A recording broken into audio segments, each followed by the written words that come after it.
To introduce our speaker today, Judy Birk is the director of the IRBs at the University of Michigan Medical School, also known as IRB Med. She is responsible for daily operational oversight and regulatory compliance of the 5 IRBs that comprise IRB Med. Judy serves on numerous committees and working groups in support of the University of Michigan's Human Research Protections Program, and she is also responsible for developing innovations and demonstration projects to reduce regulatory burdens and increase IRB efficiencies. She has held positions in other research and clinical support capacities and served on numerous policy, compliance, ethics, and regulatory committees. I did want to just mention really quick that if you're interested in seeing these, I'll have the information at the end of the presentation.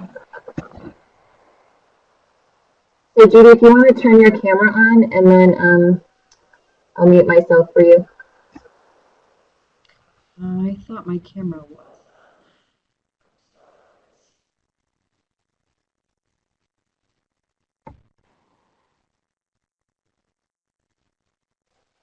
I see you. Okay, all right, great.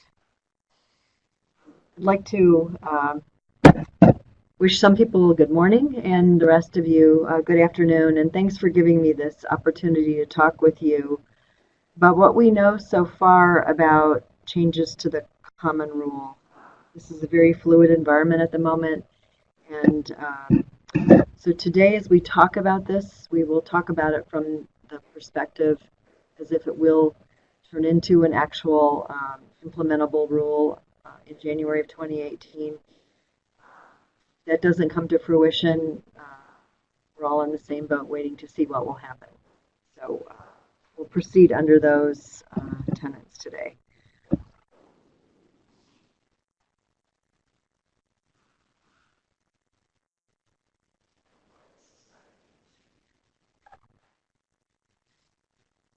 Okay, so just as a reminder, this is addressing just common rule changes and not necessarily all of the intersections where there may be overlapping components with FDA regulated research or anything specific to law. So today we'll talk about the changes to the common rule relative to informed consent. We'll touch very briefly on exempt research, most especially on exempt number 4, because that has the most impact in the biomedical area. We'll talk about scheduled continuing review, single IRB of record, and then we'll close with a few general research compliance.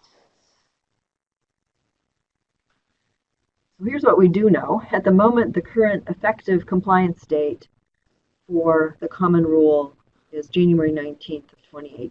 So that's right around the corner. What we also know is that on October 7th, OHRP, which is the Office of Human Research Protections, and they're the federal entity that has oversight for IRBs and human subject regulations, submitted a request to the federal office called OIRA, asking to delay the general implementation date of the common rule for 1 year, but still allow implementation of 3 burden-reducing provisions. So a couple of things. One is that those burden-reducing provisions were not named specifically. The other thing to note is that this is a proposed rule and would typically require a comment period. So no one's really sure what's going to happen, considering today is November 17th. We are literally 2 months away from the date. So just assuming this will result in some kind of delay, to be specific, more than that we know. The slides that we'll go through today are related to things that are new and different, that are the most impactful for clinical research audience. So one of the things that is a big change is in the informed consent environment. There's been a new requirement introduced into informed consent, and that's called key information. And I will also tell you that on some of these slides, it's not necessarily that I want to read from the slide verbatim, but because we are talking about regulatory specifics, in some cases it will make sense that I read at least most of the words on the slide. And this would be one of those slides because this is completely new So what's different is that informed consent must now begin with a concise and focused presentation of the key information that is most likely to assist a prospective subject or a legally authorized representative in understanding the reasons why one might or might not want to participate in the research.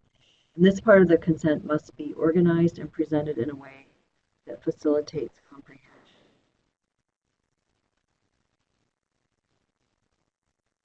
So what do they expect to be in this space? So some of this will feel actually repetitive with what you would normally expect to see in the body of the informed consent.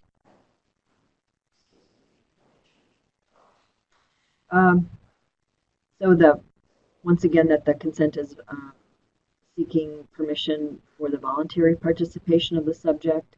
They expect to see a very concise presentation of the purpose of the research, a description of the reasonably foreseeable risks or discomforts, the benefits that might accrue to the subject from participation in the research, and any appropriate alternative procedures or courses of care.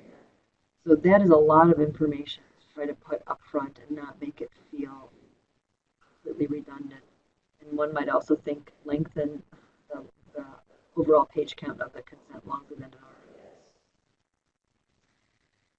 Next, the new common rule says that the informed consent as a whole must prevent information in sufficient detail relating to the research. It must be organized and presented in a way that does not merely provide a list of isolated facts, but rather facilitates the prospective subject's understanding of why one might or might not want to participate. So I think that what most institutions are interpreting this to mean is that there is some kind of front piece that goes at the beginning of the consent that didn't used to exist before, and also that you might expect that you need to undertake a reorganization of consents that are particularly long to try to create that mode of organized and representative presentation that they're alluding to.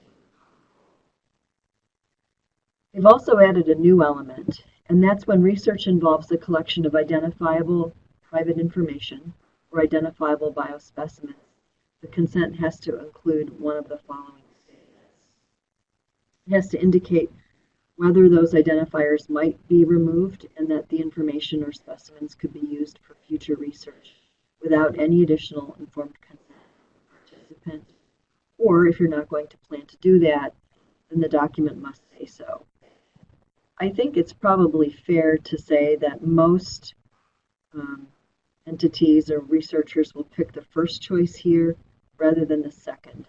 If you pick that second choice, you're really limiting what you're able to do going forward in any fashion at all.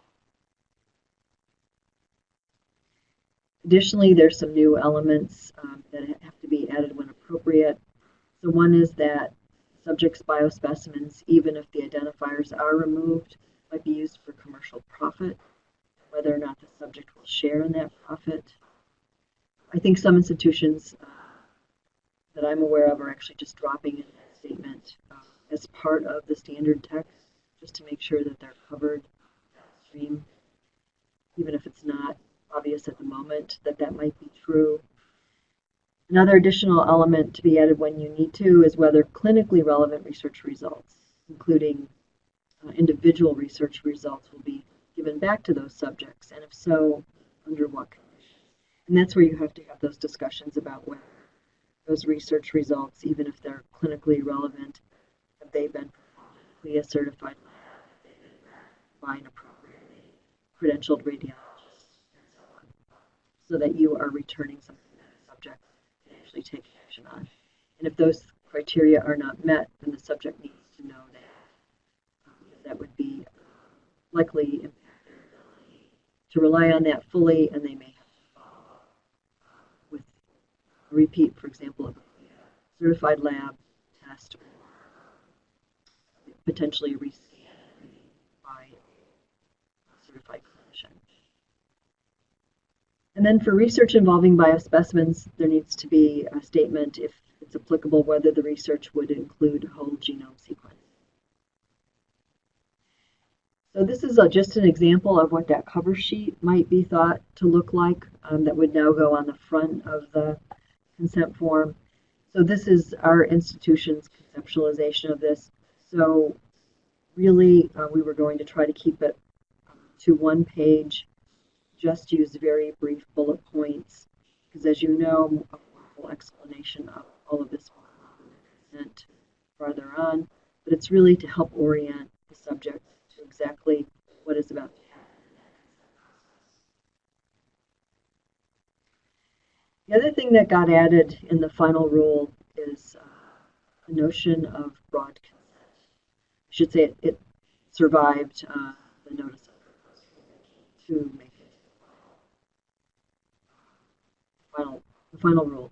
So what broad consent is, it's this notion that participants can agree to researchers using their identifiable private information or identifiable biospecimens collected for other research studies or other purposes such as clinical care for future yet to be specified research studies. And that sounds fabulous. And broad consent in this case is meant to be optional and not required. So a researcher could choose to seek broad consent as an alternative to getting consent for a specific study, or that they may not have to request that the IRB waive the requirement for informed consent for their future secondary use. Or it might eliminate the requirement that the research could only be conducted on non-identified information and non-identified biospecimens, because you have sought this very broad upfront. However, when you actually start to figure out how you employ broad consent, so for every study team that would seek broad consent, they're going to need to track it. More about that in a minute. This is difficult procedurally. So perhaps your subject declines. So they come into Judy's study and they say, you know, Judy, I'm fine with being in your study. And I ask how they feel about broad consent. Would they give me permission? And they say, no, I'm not going to give you broad consent. Does that mean that it applies to all future studies, for the studies that any one of you might conduct? And for how long? Forever? Can you reapproach them to re-ask that same question, and how often can you do that? So it becomes very complicated very quickly. And furthermore, once broad consent is declined by the participant, it can't be waived by the IRB. So it's the penultimate. So actually, most institutions that I have talked with, and I've just come from a couple of national meetings, and most institutions are not recommending that broad consent be implemented at their institution because it's too limiting and no one has the ability to do the tracking that's necessary for this effort. Now we'll switch and talk a little bit about informed consent. So here's a good thing that happened. As you've done your research and you just want to query your medical record system to see if you have enough patients in your health system so that you can think about whether your research project has feasibility. In the past, you always had to request a waiver of informed consent for that activity. You no longer need to do that now. For screening, recruitment, or purposes of determining eligibility of prospective subjects, there is now an automatic waiver. However, you do still have to follow the HIPAA requirements, and that means you'll still have to ask for that HIPAA waiver of authorization. Another new consent element is this idea of posting informed consents. So now there is a federal requirement that the consent must be posted on a publicly available federal website. Okay. And it also applies to, at this point, only to federally conducted or supported clinical trials. The requirement is that you only have to post one IRB approved version that you use to enroll your subjects across the course of the study. So even if you've had multiple consent forms versions, or if it's a multi-site study, where there's different subject groups, it's still a requirement that only one. And that posting can take place anytime after the recruitment closes, but not later than 60 days after the last study visit. And federal departments or agencies may permit, and in fact may require, certain redactions to that posted consent form if there's confidential commercial information in place, or potentially if it's confidential research, so that the very existence of the study should be disclosed. And that might be possible in research. Okay, so that all seems fine, but here are some of the issues with that. So the federal website has not yet been announced where these would be posted. Many think it's likely to be clinicaltrials.gov since the structure is already there. But remember, we're 2 months away from it. We still don't know what the website would be. It's not clear exactly which consent could be posted, and whether or not it would make sense that it should really harmonize with the clinical protocol that's posted on clinicaltrials.gov. Because you could get things that are quite out of sync. It would be very confusing for the purpose that these things were put into the public realm. And then lastly, for you investigators and members of study teams, is you have to actually remember to do this. So remember, we had that requirement back here that the posting can take place anytime after recruitment closes, but not later than 60 days after the last study visit by any subject. So that tracking requirement will be on the shoulders of PIs and study teams. Moving on to exemptions. We are not going to touch on all of the exemptions and the changes. I don't think most of them are relevant, as I mentioned. So here's just a quick overview as to what happened in that exemption space, and it was fairly substantive. So there were revisions to 4 of the 6 current categories. They did retain 1 current category with no change. I think that's the food category. They did delete 1 current category, and then they added 3 new ones. So we now have a net total of 8 after all of those efforts.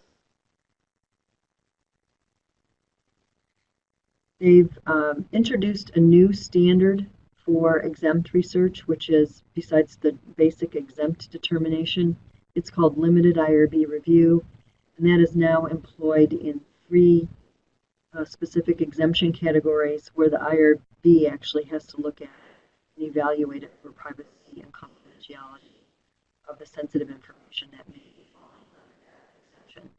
So making sure that the PI has proposed privacy and confidentiality protections in the research design.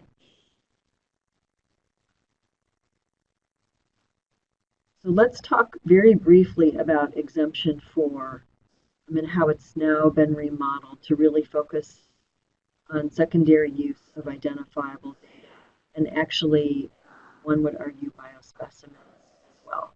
So that is a little bit complicated, and I'll show you how we get there.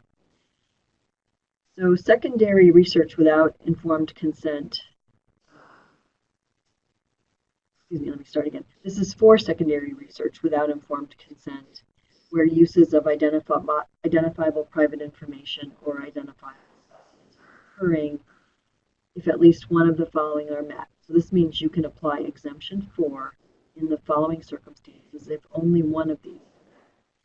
And so that is that if the identifiable private information or identifiable biospecimens are publicly available, it's not new, and if the information, which now may include information about biospecimens, so this is the first time biospecimens have been included in this category, is recorded by the investigator in such a manner that the identity can't be readily ascertained, and then the investigator promises not to contact the subjects or re-identify them. The research involves only information collection and analysis involving the investigator's use of identifiable health information, such that that use was regulated originally.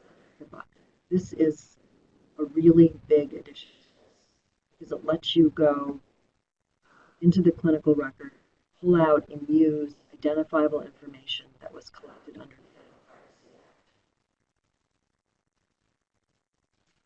And this last one is that the research would be conducted by or on behalf of the federal agency. So a couple of things here. The revised Exempt 4 eliminates the requirement that used to exist that the data had to be on the shelf at the time the exemption was issued. So now that means you can get an exemption and continue to do prospective data collection.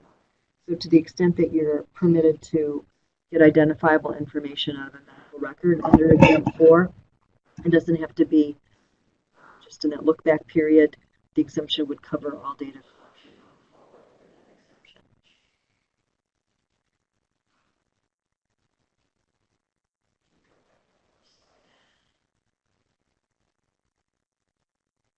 So the preamble to the final common rule mentions very specifically in this top bullet point that this does also include the use of biospecimens. It did not survive into the specific language that you see here, but because it's very, very specifically in the preamble as to the intent of this section, IRBs are interpreting that that is also permitted.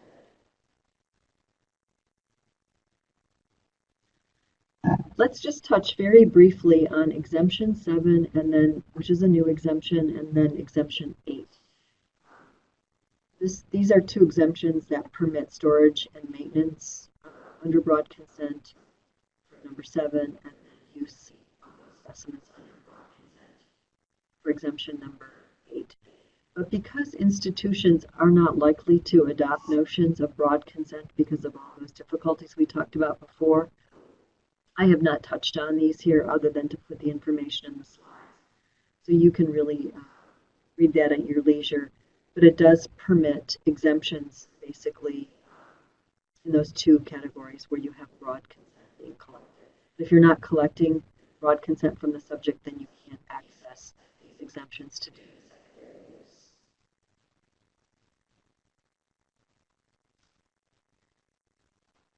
Okay, so we'll move on to just say a few things about continuing review. So there are some very good things in here, unless you're conducting FDA-regulated research, and hopefully FDA will harmonize. But for the moment, what's permitted under the common rule changes is that continuing review is not required for research that is eligible for expedited review, which means it's minimal risk. So the IRB would review it once, and then they could, after that initial review, determine that no ongoing continuing review is required. So that could be a huge time saver both for PIs and study teams as well as the IRB. And again, this is not for research which is FDA regulated. In addition, even if the research was last reviewed by a convened board, if it's progressed so that it only involves one or both of the following, and that's data analysis of identifiable private information or identifiable specimens, or it's just access to clinical data from the standard clinical record for follow-up, then no continuing review is required for either of those types of research studies. Nor is it required for this new category of exempt research that requires the notion of limited. So that's something really good. Another thing that I think where the burden will fall on PIs and study teams here is that this does not, however, eliminate the requirement for the PIs and study teams conducting the research to report adverse events that are occurring or to make amendments to the study. So if you want to change the study design or anything, you still have to. So I think there is some substantive concern that there could be a significant compliance risk here for study teams because you have to still remember to do those things. So if you are ever audited and those things are found to not be compliant, you could have some difficulty in that space. And as I mentioned earlier, we are waiting for FDA to harmonize on this point, because if FDA does not harmonize, even if you meet those other requirements on the previous slide, the IRB will not be able to move your study over to no continuing review required.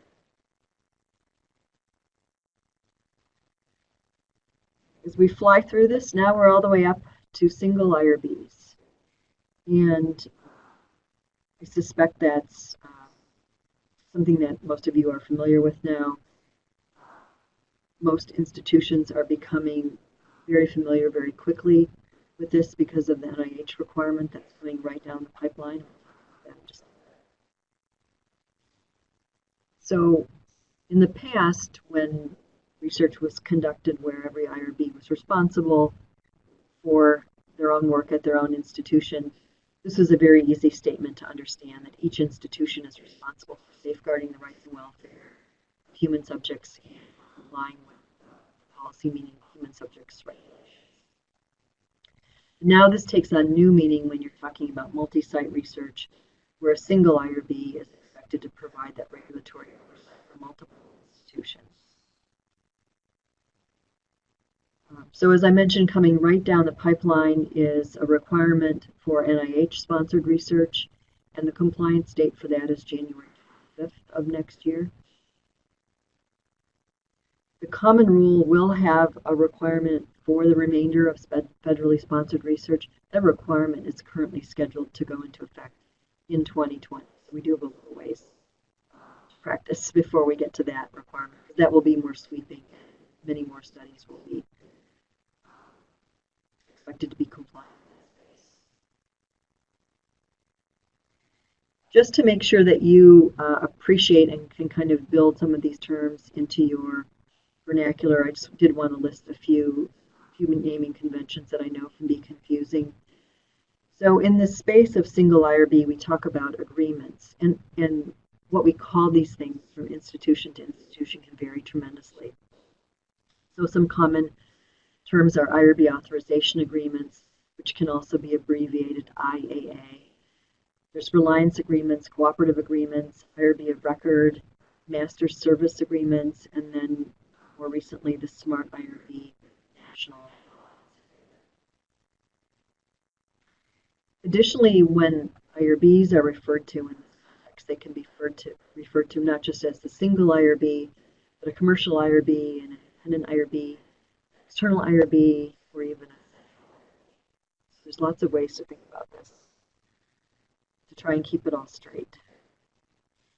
So in the preamble to the final rule, what the federal government told us is that they believed that institutional policies, procedures, and standard documents needed to implement this new regulatory provision will over time become increasingly standardized. And it's their very strong feeling that this will minimize the burden on institutions associated with this requirement. However, this proposal for single IRBs was one of the most commented element of the Notice of Proposed Rulemaking, having received more than 300 comments. Just of note, because it's interesting, research institutions were the entities that tended to primarily oppose this proposal, while individuals who were not commenting in an official institutional capacity and other scientific organizations did tend to support this proposal. So how do single IRBs work? While collaborating institutions complete an agreement document where they all agree to rely on a single IRB to do the IRB regulatory review, these are not signed off on by the PI or the IRB. These are actually signed off on by institutional officials, each of the participating institutions. And in those documents, irrespective of whatever they're called, roles and responsibilities are apportioned between all of the participating IRBs institutions. So all that seems like mumbo jumbo until something goes wrong, and then of course pull that out and very important to make sure everything is done correctly. They also spell out other things that are necessary in order to make sure the arrangements proceed smoothly, and that in many cases would include development of new standard operating procedures to manage multi-site research. And of note, this is a place where this is just between institutions, so FDA is not signing off on this, nor is OHRP.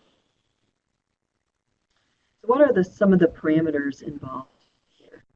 So as I mentioned just a moment ago, it's actually only IRB regulatory oversight that you are ceding when you cede to a single IRB. All of those other obligations associated with review of your study still remain in-house at your local institution, such as all of your ancillary committee reviews, like the research pharmacy or radiation safety. Conflict of interest reviews and management plans remain in-house. The local monitoring functions and maintaining compliance with your local educational requirements. So all you are really ceding out is the IRB regulatory review. And I think this is really not well understood by parents who are very frustrated with their local institutions. I certainly have heard it myself where individuals said, thank goodness I don't have to deal with IRB anymore, which is absolutely mostly true in that case, but they still had to do all of the extra work. And I don't think that was well or as well as so there are definitely some intended benefits here, and I think it's very intuitive that this should reduce duplicative review of the same protocol across multiple sites. To the extent that each institution tried to make changes to study design, it will eliminate that variability. It should decrease cumulative review time and therefore decrease the burden on local IRBs. And it should, in theory, reduce costs locally and for the study as a whole. I would say that institutions have counterpoints to each of those. I won't go over those here today. So, relative to the common rule single IRB requirement, as I mentioned, that is a little bit more into the future. That's in 2020 as the compliance date, and it is not limited to clinical research. The final rule does seem to allow agencies or departments to exclude broad types of research from the requirement, but no other information is available quite yet, and as the date would indicate, they probably have some time to make decisions in this case.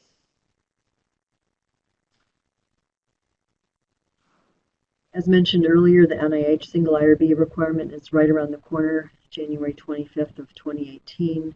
So this is for all NIH-sponsored multi-site studies, and again, it's not limited to clinical research.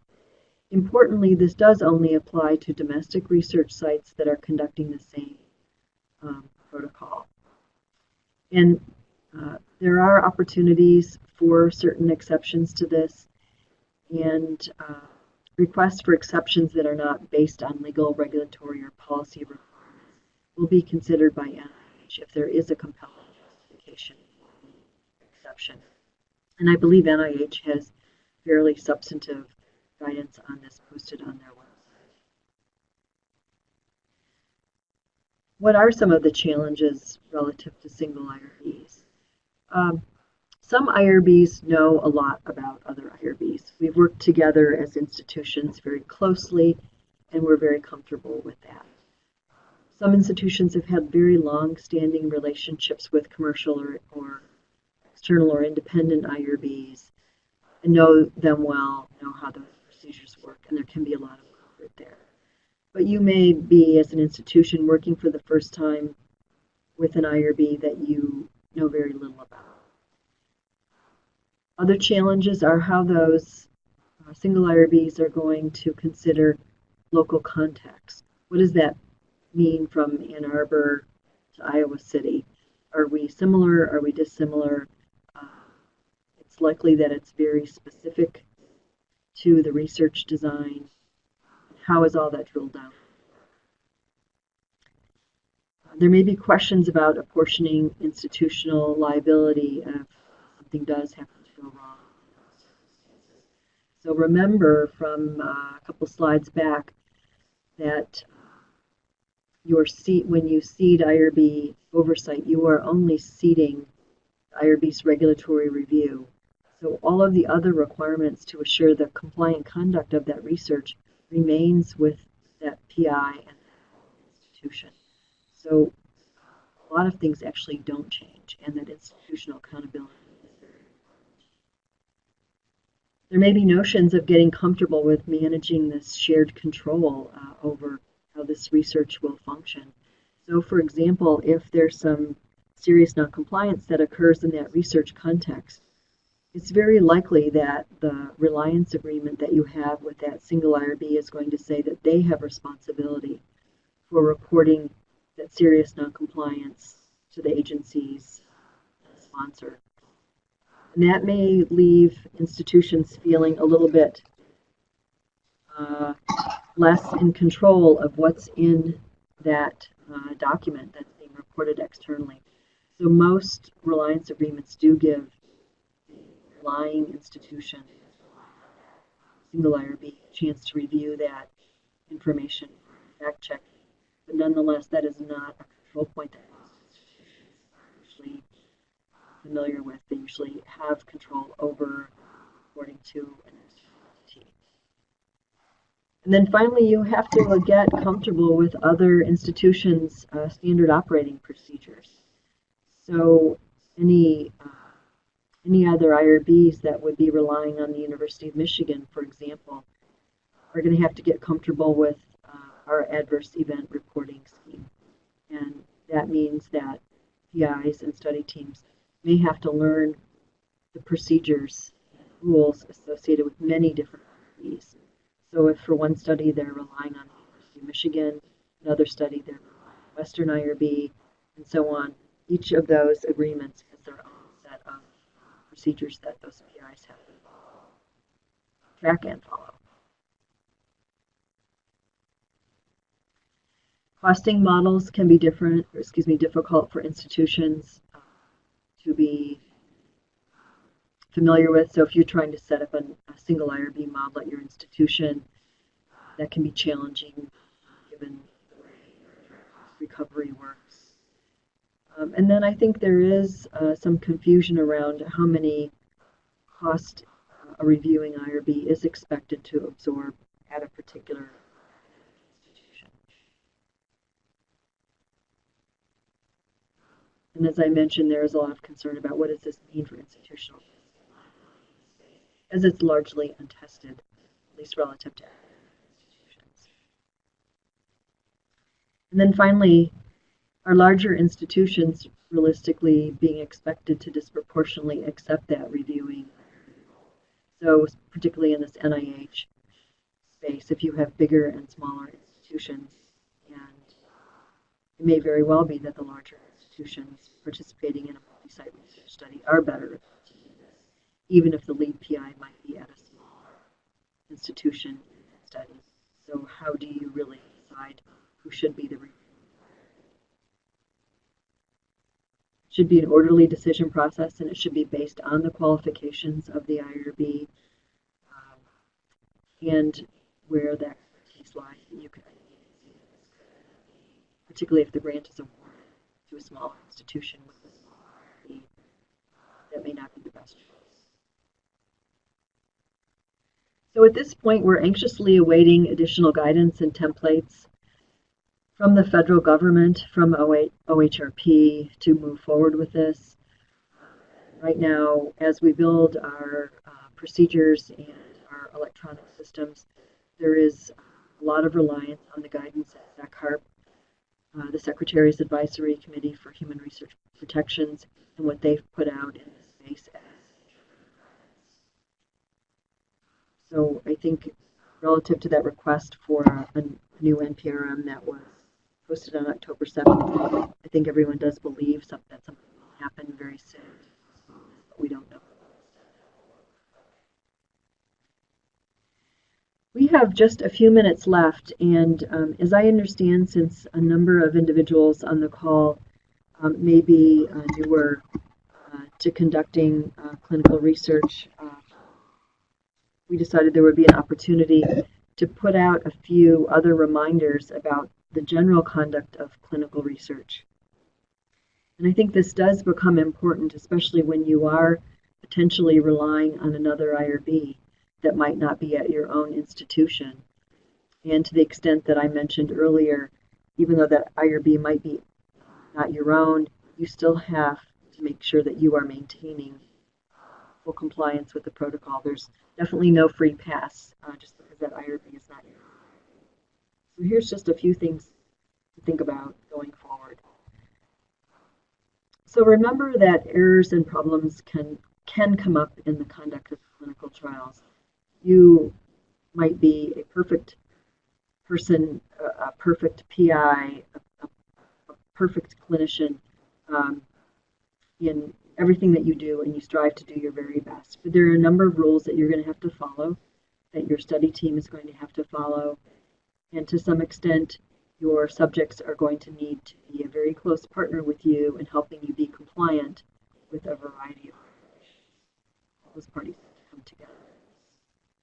So for example, you may try your very best, but you still may have some challenges in your research space because maybe there are some follow-up assessments with your subjects that are missed or out of window. So your subject fails to come back. Maybe they miss a visit. They're just too sick. They can't make the drive. Maybe the study team forgets to order one of the necessary tests or collect some information on the day that the subject is there. You may have an issue of subject safety in your study. You have to think about what to do. And there may be some events that happen that compromise data integrity. Perhaps you're going to have an issue with study documentation being incomplete. Maybe an informed consent was not appropriately signed or dated. Maybe somebody did all the right things on the right day, but put the wrong date.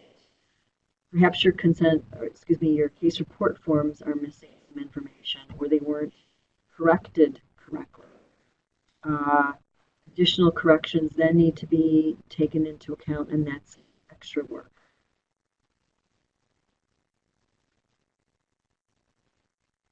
You may run into very complicated and challenging notions, and I wouldn't say this is an error or necessarily a problem if this is done correctly, but it could be a difficult situation to face into. So here's an example of a situation where you may, as a PI, if you're not careful, you may not be respectful of subject autonomy. So for example, your subject complained of side effects and wished to withdraw from the study, but maybe you tried to discourage them from doing so. And so this gets very complicated very quickly if you are their treating physician and you're also the PI in the study. So now you have this conflict. In this real example that's given here, the subject actually went to a different member of the study team, and they said, I was not permitted to withdraw by the PI, to be withdrawn.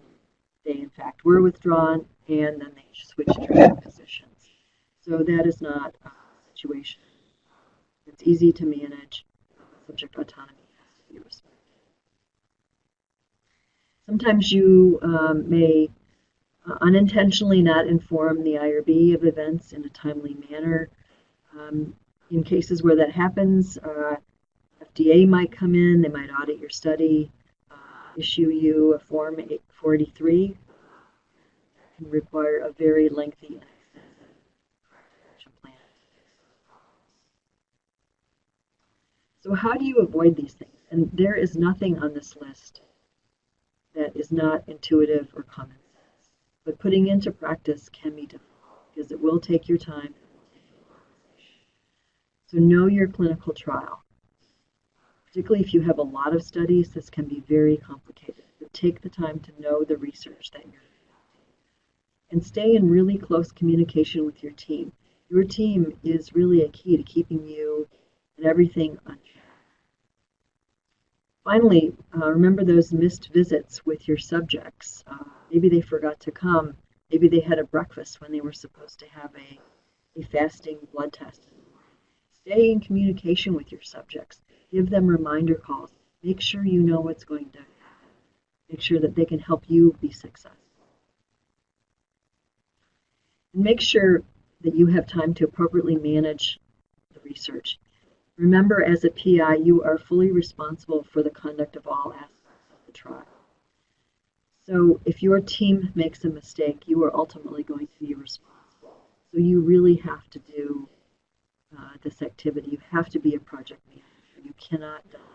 Even while you can delegate for the protocol, ultimately you are responsible for making sure that you've checked that things are going well, that you understand that the study is being conducted in a compliant manner.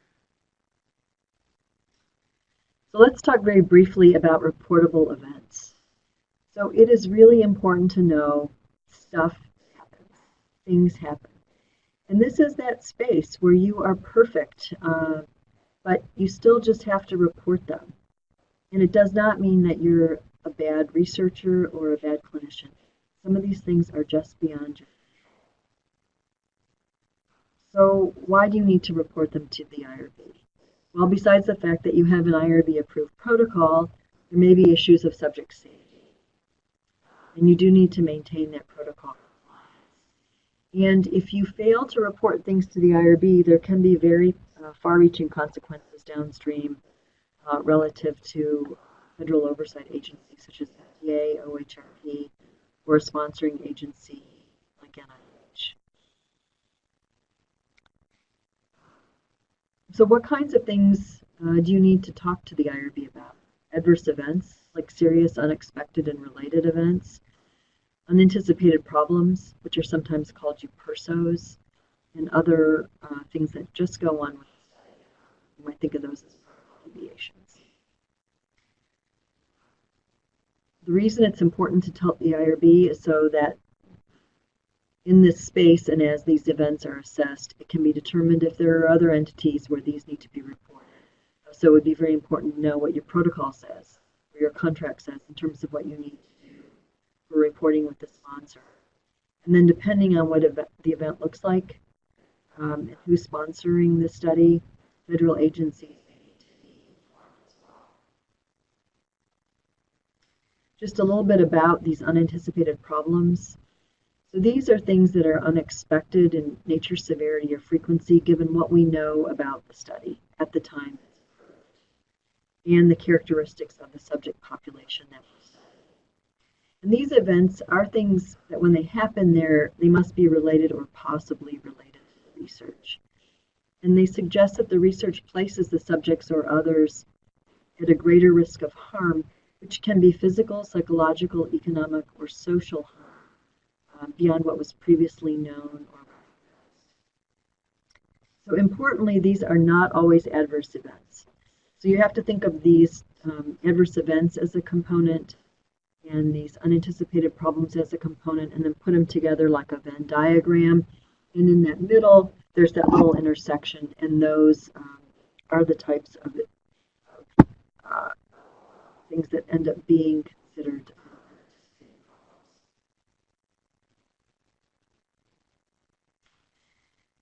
There are other items that might not necessarily be considered a UPIRSO or an adverse event, and there's a long list of these, and they can be routine protocol deviations or violations.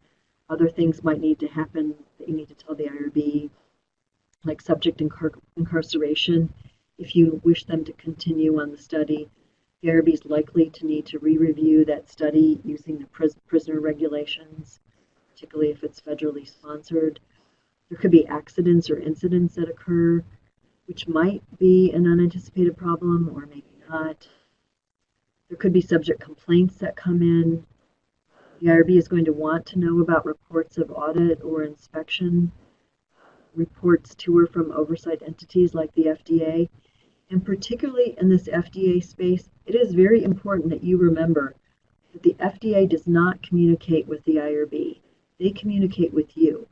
So if they're coming to audit a specific study that you're engaged in, they tell you. They don't call up Judy at the IRB. And so it is then your obligation to inform your IRB and other institutional officials that you're about to have your study audited so that they can be ready and that they can be assisted.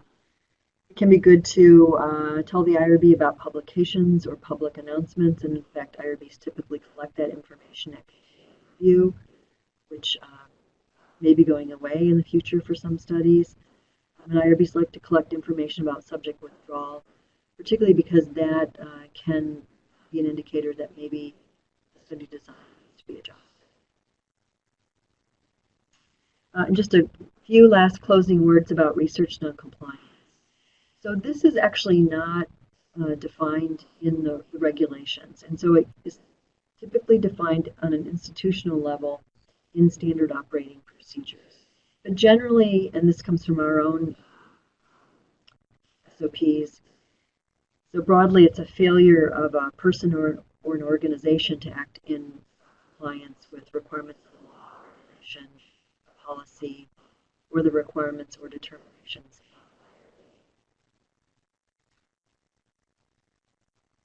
Noncompliance applies to anyone. So we can be talking about the entire study team, IRB members, office staff, research administration. And there's typically two types that are evaluated that require potential external reporting. And we'll just touch on those very briefly here. And that would be serious noncompliance, which is generally thought of more as risk-based, or continuing noncompliance, which tends to be ongoing or flagrant. So serious noncompliance is when there's an intentional violation of a law, regulation, or an institutional policy.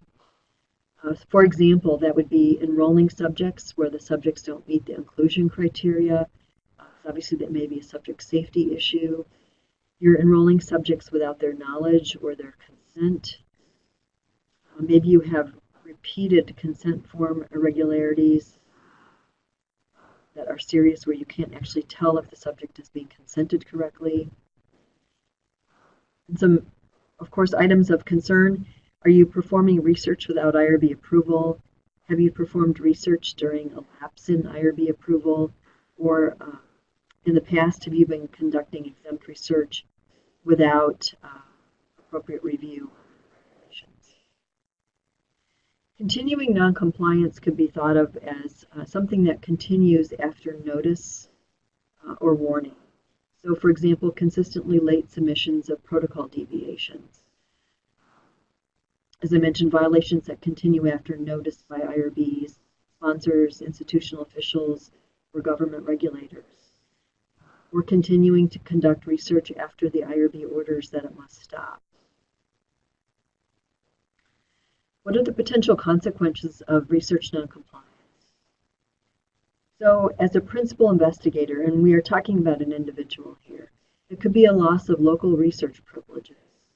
The institution could, and the IRB could determine that for very specific studies, you can no longer function in the role of PI. It could also restrict future activities, and it might require someone to provide oversight to principal investigator, or impose other restrictions. There could be, coming externally from the institution, there could be restrictions on receipt of federal funding, so being able to even apply for grant funding, and that could go on for years. Or very significantly, you could be debarred by FDA. At an institution level, it may mean that the institution itself suffers harm as a result of this. So it could be a suspension of the institution's FWA with OHRP, which would mean we actually could not continue to conduct any federally sponsored research. It fell off of here, but it could also mean that research dollars would need to be repaid. For example, significant noncompliance on an NIH award could lead to repayment. So on that happy note, as a conclusion, and I think we're just about out of time, those were the components of my presentation.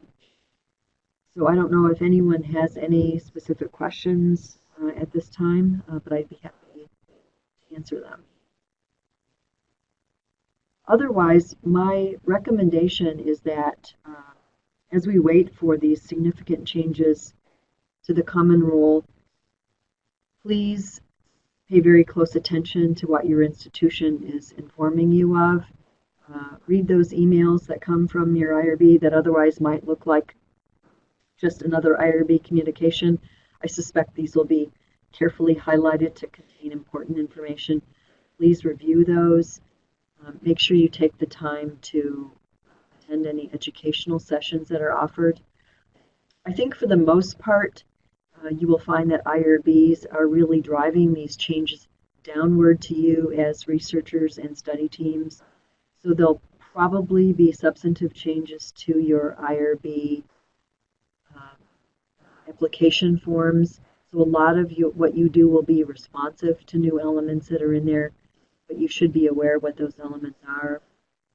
I think the thing that will feel most different when it's in your hands will definitely be that consent. So to the extent that that cover page is on there going forward, and the consent takes a new format to comply with those requirements, that it be organized in a way not just to be a listing of fact sets that could look and feel very different, and would maybe require you and your study team to think about how you deliver that document and talk through that with your subjects. So make sure you look for that education coming from your institution, and also work with your institution to find out where you can take full advantage of the new, for example, the new requirements found in Exemption 4. If you can really strive to do more work in an exempt fashion with identifiable information that is to your advantage, and to understand how your institution wants to manage those procedures.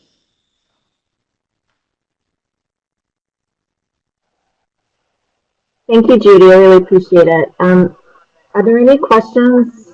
You can use the chat box to ask questions.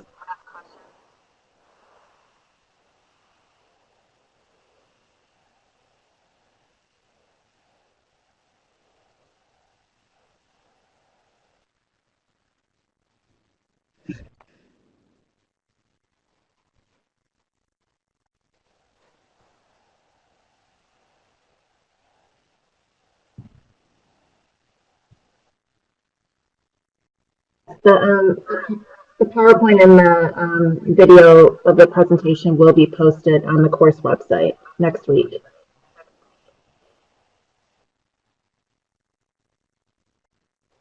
Any questions for Judy?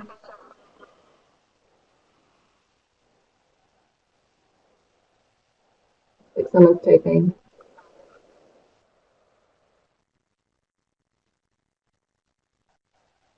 Oh, that's nice. Thank you. I wish we had something more definitive to say, but it should be an interesting 2018 if this does roll out. Okay, I think we'll end with that. So thank you very much, Judy. I appreciate your time and your presentation. I just wanted to remind people that if you could just evaluate the webinar and give us feedback, it will really help us to improve the series for next year. So the link to access the evaluation form is below in the web links box. If you just click on that web link and click on Browse to, it'll open the evaluation form. Today's webinar is eligible for 1 AMA PRA Category 1 credit. So if you wish to claim the credit, you will be asked to provide an email address on the evaluation form. All CMEs will be provided at the end of the webinar series this month, I believe. So the webinar and slides, again, will be posted to the course website, and I appreciate everyone attending today. Thank you very much, and there will be a new course webinar series for next year that will be posted to our website in early next year. So thank you, everyone. Bye.